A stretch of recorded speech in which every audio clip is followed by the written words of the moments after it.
Oke, Assalamualaikum warahmatullahi wabarakatuh. Selamat pagi, salam sejahtera. Today I would like to present it about inovasi dan teknologi pengembangan nematoda parasit serangga sebagai organisasi pengembu tanaman. Ya, oke, kita lihat Bapak sekalian bahwa tanah air mega diversity luas sekali dan memiliki banyak agen hayati. Dan hari ini saya fokuskan kepada bagaimana inovasi teknologi yang kita terapkan untuk pengendalian hayati berbasis nematoda parasit serangga. Nah, kita lihat roadmap yang saya miliki dalam kegiatan riset ini yang sudah kita mulai sejak tahun 1997, jadi cukup lama sekali. Dan banyak sekali tahapan-tahapan riset per tahunnya, 2007 kegiatan Uni Eropa Project, kemudian 2008 TORE, kemudian Swedia, kemudian Kementerian Dikbud, kemudian LPDP dan sebagainya sampai di 2030 yang akan datang. Kegiatan agen hayati jelas akan mengeliminir pemakaian kimiawi. Dari sini kita ketahui bahwa pemanfaatan nematoda parasit serangga ini sangat penting Bapak sekalian, yang notabene memiliki bakteri simbion yang bisa mengendalikan serangga hama. Bagaimana teknologi pengendalian OPT yang ramah lingkungan dengan ekosistem, dengan varietas unggul, pemanfaat sumber daya hayati, pemanfaat biopestisida, serta pemanfaatan pupuk organik granul cair plus dengan agen hayati NEP. Ini adalah suatu terobosan yang menarik sekali untuk kita kaji. Dengan pencampuran agen hayati di pupuk organik granul sudah banyak diterapkan di tingkat masyarakat dan tingkat petani. Kita lihat pengendalian OPT ramah lingkungan aman, menguntungkan secara ekonomi bagi petani, adil menurut pertimbangan sosial, manusiawi, serta mudah diadaptasikan. Ini hal-hal yang penting di dalam kaidah pembuatan pengendalian berbasis organik. Kita lihat bagaimana NEP itu sendiri. Pengendalian dalam waktu singkat 24 jam, 48 aman, memperbanyak sendiri, dapat dibiarkan secara massal dan diaplikasikan dengan nematoda dan agen kimia lainnya. Komponennya jelas, relevan PHT, efektivitas, dan bisa diaplikasikan bersama-sama. Untuk apa saja? Bisa untuk rayap tanah, bisa untuk hama sayuran, bisa untuk hama perkebunan, bisa untuk kesehatan, dan bisa untuk hama-hama lainnya. Menurut ENLER 2001, di daerah subtropis dan tropis, nematoda memiliki potensi superior tidak kalah dengan pestisida kimiawi. Artinya apa? Ini adalah nematoda yang kita akan siapkan dalam bentuk pengendalian agen hayati berbasis NEP yang kita implementasikan dengan pupuk organik dan pupuk organik cair.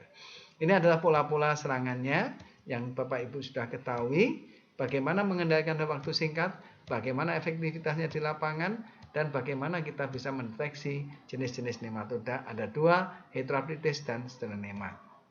Kata kunci di dalam pengendalian ini Bapak sekalian adalah bagaimana kita membuat inovasi gebrakan baru. Inovasi gebrakan baru salah satu dengan produksi massal NEP itu sendiri, bisa in vivo, bisa in vitro skala petani, bisa skala menah, bisa dalam skala yang besar. Nah, ini salah satu dengan cara in vivo tingkat petani, bisa dengan serangga-serangga yang kita siapkan, mudah diimplementasikan. Dalam satu minggu sudah keluar nematodanya dan bisa diimplementasikan di lapangan. Ini salah satu contohnya. Kemudian bisa juga dalam bentuk in vitro, yaitu dengan media buatan yang bisa kita buat dalam bentuk bedding. Yaitu bedding adalah nama orang yang bisa membuat media ini dan memiliki surat paten yang bisa kita adopsi dari hasil bedding tersebut. Dari sini Bapak sekalian, kita ingin melihat bagaimana inovasi teknologi NEP di skala industri. Ini akan kita lakukan dalam waktu dekat dengan skala industri dengan mass production berbasis biofermentor. Nah, dalam kapasitas ini Bapak sekalian, di tanah air ada dua produk milik kita dari Jember, yaitu nematik, yaitu jenis Citrus dan jenis Coleonema. Ini efektif sekali untuk semua jenis hama. Ya, kita tidak kalah dengan produk-produk luar negeri lainnya. Oke, ini adalah produk yang kita hasilkan, Bapak sekalian, Horti, Coleonema, ya, dan juga sudah memiliki hak register hak cetak. Sekarang berikutnya bagaimana dengan pupuk organik granul. Dalam pembuatan pupuk organik granul, Bapak Ibu tahu harus ada beberapa alat yang diwajibkan. Cruiser, mesin penyaring, screen, mixer, dan pen granulator. Nah, mesin pengering, mesin pendingin, mesin penyaring, serta pengkayaan dengan mikrobia. Nah, ini hal yang menarik. Kita tambahkan nematoda parasit serangga di pupuk organik granul maupun pupuk organik cair. Sehingga bisa kita semprotkan aerasi, aerator, nozzle, dan kompresor sehingga bisa menghasilkan pola di dalam proses pembuatan dalam kegiatan pengkayaan mikrobia fungsional.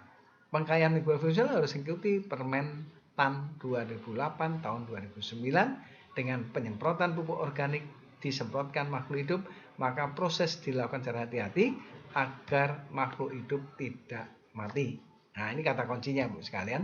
Nah, ini adalah prosesnya mulai dari pupuk organik sampai kepada proses penggabungan pupuk organik granul dengan agen hayati. Apakah hanya nematoda? Tidak. Bisa dengan mycorrhiza, bisa dengan beofilia jamur, bisa dengan metarhizium jamur, atau bisa dengan agen-agen hayati bakteri dan lainnya.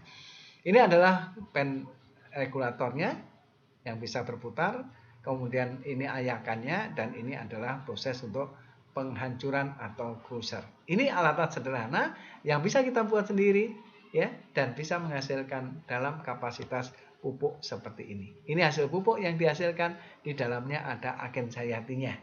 Ya, dan ini sudah dipasarkan dan sudah bagus rilis di pasaran dan berhasil untuk pengendalian OPT yang ada di masyarakat saat ini. Pupuk cair juga sudah kita siapkan dan ini juga sudah ada komponen agen hayati di dalam pupuk cairnya. Nah, ini salah satu proses produksi massalnya sehingga bisa kita implementasikan di lapangan untuk pengendalian hama-hama yang ada di masyarakat, di petani, perkebunan, agen-agen hayati tetap akan memegang peranan penting untuk pengendalian hama yang berkelanjutan. Demikian, terima kasih kepada teman-teman semuanya dan saya ucapkan tetap semangat, pakai produk organik, pakai pertanian yang berkelanjutan dan kurangi pemakaian kimiawi pestisida. Terima kasih. Akhirul kalam. Wassalamualaikum warahmatullahi wabarakatuh. Terima kasih.